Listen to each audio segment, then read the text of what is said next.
Hello friends, आप देख रहे हैं आपका चैनल शेयर बाजार विद आयुष। और इस वीडियो में बात करेंगे आईआरएम एनर्जी लिमिटेड आईपीओ की डिटेल एनालिसिस के बारे में। तो कल दोस्तों जैसा हमने कहा था कि आज वीडियो आ जाएगा, तो डेफिनेटली आज वीडियो आ चुका है जिसमें हम बात करने वाले हैं कंपनी के बारे में इन डिटेल। बिकॉज समझना काफ़ी इंपॉर्टेंट है, जो ये नया मेन बोर्ड आईपीओ ओपन होने वाला है 18 अक्टूबर से 20 अक्टूबर के बीच में, कि कंपनी का कारोबार क्या है, कंपनी करती क्या है और सबसे इंपॉर्टेंट क्या पैसा बना पाएगी। तो दोस्तों वीडियो को पूरा ज़रूर देखिएगा। उससे पहले अभी तक अगर आपने चैनल को सब्सक्राइब नहीं किया है तो सबसे पहले चैनल को ज़रूर सब्सक्राइब भी आप कर लें। सो फ्रेंड्स, आईआरएम एनर्जी 2015 में इनकॉर्पोरेट की गई थी, यानी 2015 में कंपनी ने अपना कारोबार स्टार्ट किया था। और 2015 में दोस्तों जो कंपनी का कारोबार था वो क्या है, वो है बेसिकली गैस डिस्ट्रीब्यूशन का। गैस डिस्ट्रीब्यूशन कंपनी है और कंपनी काम करती है जिसमें वो डेवलप भी करती है, ऑपरेट भी करती है और एक्सपांड भी करती है local natural gas distribution work. IRM energy एक वैल्यू ड्रिवन एनर्जी इंटरप्राइज है जो इंडस्ट्रियल, कमर्शियल, डोमेस्टिक और ऑटोमोबाइल कस्टमर्स को दोस्तों यहाँ पर कैटर करती है। तो बेसिकली कंपनी का जो कारोबार है वो ऐसा नहीं कि सिर्फ एक ही इंडस्ट्री में जाता है, दो चार इंडस्ट्रीज में जाता है, जिसमें industrial, commercial, domestic, automobile, almost सारी बड़ी बड़ी इंडस्ट्रीज आ गई। जो कंपनी दोस्तों उसका मार्केट प्रेजेंस सबसे ज़्यादा जहाँ आपको देखने को मिलता है तो वो है in the state of Gujarat.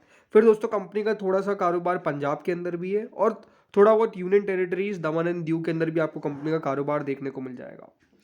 तो यहाँ पर फ्रेंड्स जो कंपनी है उसकी जो नेचुरल गैस रिक्वायरमेंट जो कंपनी फुलफिल करती है वो है ऑलमोस्ट 48,172 क्लाइंट्स की। ये इनके डोमेस्टिक क्लाइंट्स, 179 इंडस्ट्रियल यूनिट्स भी है इनकी और 248 कमर्शियल क्लाइंट्स भी है। कंपनी को दोस्तों एक अवार्ड भी रिसीव हुआ था सिटी गैस डिस्ट्रीब्यूशन के द्वारा, क्योंकि one of the most growing company of the year 2020 इनको ये मिला था award from the federation of Indian petroleum industries.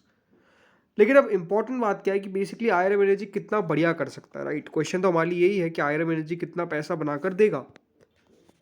दोस्तों कंपनी जो है वो बेसिकली इस तरीके से काम करती है कि वो अपने कस्टमर्स की जो एनर्जी नीड्स है उसको पूरी तरह फुलफिल कर सके। और बेसिकली इनका जो एक नेटवर्क है, जियोग्राफिकल एरियाज है, उसके थ्रू गैस, मतलब उनका एक नाम है, इस पे कंपनी अपनी पाइपलाइंस और सीएनजी स्टेशंस के जरिए कॉम्पिटिटिव प्राइस पे एक हाई सेफ्टी स्टैंडर्ड्स मेंटेन करके बेसिकली एनर्जी प्रोवाइड करती है। और कंपनी ने अपने आप को इस तरीके से पोजीशन कर रखा है कि वो one of the safest, cleanest and the most cost efficient fuels है for household, commercial establishment and industrial units as well. तो यहाँ पर कंपनी इस तरीके से काम करती है। हाँ ज़रूर कॉम्पिटिटिवनेस इस पूरी इंडस्ट्री के अंदर काफ़ी है और इसीलिए दोस्तों जो गैस प्राइजेस है और जो ऑप्टिमाइज ऑपरेशनल एक्सपेंडिचर है ये सबसे इंपॉर्टेंट है सारी कंपनीज के लिए।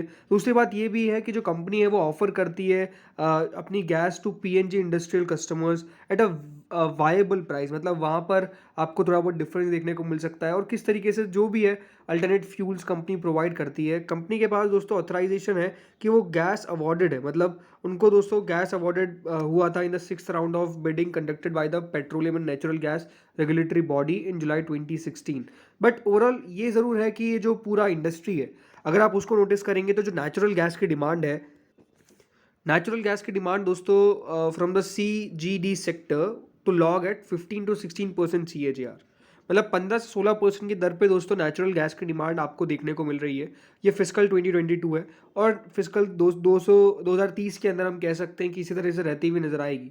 तो हमको यही देखना है कि कंपनी कितना अपने वैल्यूएशंस के ऊपर मेंटेन रह सकती है। अब अगर बात करें कंपनी अपना आईपीओ लेकर क्यों आ रही है, आगे वैल्यूएशंस की बात भी करेंगे।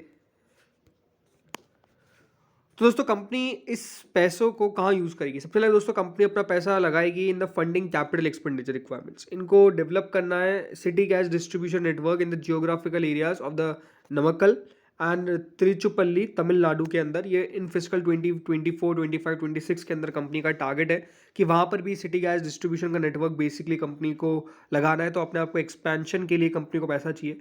दूसरा ये है कि कुछ कंपनी अपना बोरोइंग्स का प्री पेमेंट करेगी या फिर रीपेमेंट करेगी, इसके ऊपर कंपनी का फोकस रहने वाला है। और कुछ जनरल कॉर्पोरेट पर्पसेस है।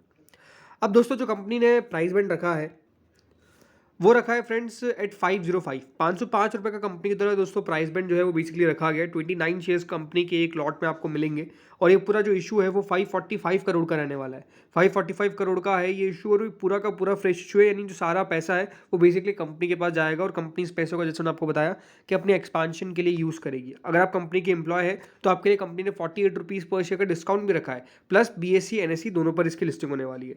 अब यहाँ पर दोस्तों अगर मैं बात करता हूँ कंपनी के फाइनेंशियल्स की, तो कंपनी के फाइनेंशियल्स काफ़ी इंटरेस्टिंग है। मतलब 31 मार्च 2020 में दोस्तों कंपनी का जो रेवेन्यू था वो था मात्र 166 करोड़।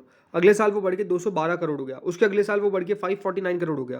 और उसके 31 मार्च तक के जो नंबर्स निकल के आए उसमें कंपनी ने 1045 करोड़ का बेसिकली रेवेन्यू जनरेट किया है। तो अगर आप रेवेन्यू के बढ़ते हुए दर देखेंगे तो अपने आप में काफ़ी शानदार है, बिकॉज कंपनी का रेवेन्यू काफ़ी तेज़ी से ग्रो करा है। कंपनी का रेवेन्यू जो ऑलमोस्ट 166 करोड़ था आज 1045 करोड़ तक दोस्तों पहुंच गया है। ये 31 मार्च 2030 तक के आंकड़े। और कंपनी ने फर्स्ट क्वार्टर में ऑलमोस्ट 248 करोड़ रुपीस का रेवेन्यू दर्ज किया है। तो उसको 250 करोड़ भी लेके चलते हैं एंड 250 इंटू 4, इसका मतलब ये ज़रूर है कि कंपनी का अभी तो थोड़ा सा रेवेन्यू पीछे चल रहा है, हम कह सकते हैं, मतलब और बढ़ना चाहिए था, बट स्टिल यहाँ पर कंपनी ग्रो तो कर रही है। दूसरी बात अगर मैं बात करता हूँ कंपनी के पैट यानी प्रॉफिट आफ्टर टैक्स, तो प्रॉफिट आफ्टर टैक्स दोस्तों कंपनी का 21 करोड़ था 2020 के अंदर, फिर अगले साल 34 करोड़ हुआ, उसके अगले साल 128 करोड़ हुआ। लेकिन उसके अगले साल जब रेवेन्यू 1045 करोड़ है बट कंपनी का जो प्रॉफिट है वो 63 करोड़ रुपीज़ ही रह गया। तो मार्जिन्स पर काफ़ी प्रेशर देखने को मिला था और कंपनी का प्रॉफिट काफ़ी डिक्लाइन कर गया था। जहाँ मार्जिन्स काफ़ी बढ़िया कंपनी मेंटेन करके चल रही थी और मार्जिन्स पे काफ़ी दिक्कत आपको नजर आई। कंपनी के ऊपर बोरोइंग की अगर मैं बात करता हूँ तो दोस्तों जो कंपनी की बोरोइंग है वो ओवरऑल कह सकते हैं ठीक है, मैनेजेबल है। हाँ, ज़रूर बढ़ रही है बोरोइंग, उसमें कोई डाउट नहीं है। कंपनी की बोरोइंग कम नहीं हुई है। 146 करोड़ थी, आज बढ़ते बढ़ते 303 करोड़ हो गई है और इस तिमाही में 321 करोड़ के आसपास कंपनी की बेसिकली बोरोइंग आई है। तो कंपनी इस पैसों से अपनी बोरोइंग को भी कम करती हुई नजर आएगी, इसमें कोई डाउट नहीं है। बट जो वैल्यूएशन पे कंपनी अपना आईपीओ लेकर आई है वो है दोस्तों 24 का। 24 की दोस्तों प्राइस टू अर्निंग है जिस पे कंपनी अपना आईपीओ लेकर आई है। 18.23 कंपनी का रिटर्न ऑन इक्विटी है और return on capital employed almost 14.19%। Debt to equity ठीक है, एक के पास आता हुआ नजर आ रहा है, but return on net worth company का ऑलमोस्ट 18.23% है। अगर मैं कंपनी को उसके पीयर से कंपेयर करके बताता हूँ तो फ्रेंड्स इसके पीयर्स है गुजरात गैस। गुजरात गैस का प्राइस टू अर्निंग है 18 का। इंद्रप्रस्थ गैस, इसका प्राइस टू अर्निंग है 19 का। और महानगर गैस का प्राइस टू अर्निंग है 12.64 का। अडानी टोटल गैस भी है बट उसका प्राइस टू अर्निंग काफ़ी ऊपर है। बट द थिंग इज कि अगर आप आईआरएम एनर्जी का देखेंगे तो डेफिनेटली प्राइस टू अर्निंग थोड़ा सा महंगा दिखता है। तो वैल्यूएशन के हिसाब से कंपनी ने बहुत जगह छोड़ी है कि अपने इन्वेस्टर्स के लिए, तो आंसर आपको खुद को पता चल चुका है, वो है नो। कंपनी ने ज़्यादा जगह नहीं छोड़ी है, अपने आप में नेगेटिव पॉइंट हो सकता है, इसमें कोई डाउट नहीं है। बट स्टिल कंपनी कह रही है कि जो ग्रोथ है, और दूसरी बात जो कंपनी अपना प्राइस फंडिंग लाई है या फिर जो पी मांग रही है वो ड्यू टू एक्सपांशन है। कंपनी कह रही है कि वो अपने आप को एक्सपांड करती हुई नजर आएगी, इसीलिए दोस्तों इस प्राइस बैंड पे कंपनी अपना आईपीओ लेकर आई है। अब सबसे इंपॉर्टेंट क्वेश्चन यही है कि इस आईपीओ में पैसा लगाना चाहिए नहीं लगाना चाहिए। देखिए मेरी राय सिंपल है, इस आईपीओ के अंदर छोटे लिस्टिंग गेन के लिए, राइट, स्मॉल लिस्टिंग गेन के लिए पैसा लगाए और लंबी अवधि के लिए पैसा लगाए। अगेन ये मेरी खुद की राय है, तो आप अपने फाइनेंशियल एडवाइजर से कंसल्टेशन बिल्कुल करिएगा। बट मुझे लगता है कि स्मॉल लिस्टिंग गेन होने की पॉसिबिलिटी हायर है। बहुत ज़्यादा लिस्टिंग गेन नहीं होगा, ये है कि हाँ 12 से 15% अगर ऊपर खुल जाता है तो उसको एक अच्छा लिस्टिंग गेन मैं कहूँगा। 15 पे 30% के ऊपर अगर ये खुलता है तो डेफिनेटली उस लिस्टिंग गेन को काफ़ी बढ़िया कह सकते हैं। बट ये है कि हाँ 12 से 15% मिलने चाहिए इस आईपीओ के अंदर, इस तरीके की चीज़ नज़र आती है जस्ट बिकॉज कि ये इंडस्ट्री के अंदर ग्रोथ देखने को मिल रही है और जो फ्यूल की नीड्स है, एनर्जी की नीड्स है, वो डेफिनेटली काफ़ी हायर है और वो बढ़ती जाती है। जो देखिए इसका करंट ग्रे मार्केट चल रहा है वो ऑलमोस्ट 65 रुपीज़ चल रहा है। मतलब एक समय पे ग्रे मार्केट 20% तक ऊपर चली गई थी और अब दोस्तों गिरते गिरते गिरते गिरते 12.87% आ गई। तो ग्रे मार्केट में तो गिरावट है, बट लेट्स सी होता क्या है बाजार में। जब ये आईपीओ ओपन होगा तब ग्रे मार्केट में एक्शन अलग होगा, तो देखते हैं होता क्या है। बट दोस्तों इस वीडियो में इतना ही था। होपफुली आपको वीडियो बढ़िया लगा होगा, अगर लगा तो लाइक कर देना, चैनल से पहली बार जुड़े सब्सक्राइब कर देना। Thank you friends for watching this.